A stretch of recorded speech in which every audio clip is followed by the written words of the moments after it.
జగిత్యాల పట్టణంలోని 21 వార్డులో municipal chairman అడువల జ్యోతి పర్యటించారు. స్థానిక సమస్యలను కౌన్సిలర్లను అడిగి తెలుసుకున్నారు. వినాయక చవితి రానున్న సందర్భంగా పట్టణంలో ఎక్కడా గుంతలు లేకుండా తాత్కాలికంగా మరమ్మతులు చేపట్టాలని అధికారులు ఆదేశించారు. రోడ్లపై నీరు నిల్వ ఉండకుండా చూడాలని, అలాగే భక్తులకు ఇబ్బందులు కలగకుండా ప్రతి వినాయక మండపం దగ్గర ప్రతిరోజు చెత్తను సేకరించాలని శానిటేషన్ సిబ్బందిని కోరారు. కౌన్సిల్ రిజర్వేషన్ అయింది ఏంటంటే మన ఇవన్నీ ప్యాచ్ వర్కులు పెట్టుకోవడం టెండర్ అయింది కాబట్టి మరి మొత్తం వార్డ్ అంతా తిరిగి ఈరోజు సందర్శన చేయడం జరిగింది.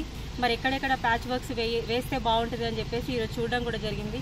ఇప్పుడు రాబోయే ఎల్లుండే వినాయక చవితి కాబట్టి మరి దానికంటే బిఫోర్ ఈ ప్యాచ్ వర్క్స్ చేపిస్తే వినాయకులు పెట్టుకునే చోట కూడా మంచిగా ఉంటుంది. అండ్ రోడ్లలో కూడా ఇప్పుడు వినాయకులను తీసుకొచ్చేటప్పుడు కానీ తీసుకెళ్లేటప్పుడు కానీ ఎలాంటి ఇబ్బందులు లేకుండా ఉంటాయి కాబట్టి మరి ముందే గ్రహించి వార్డు సందర్శన చేయడం జరుగుతుంది.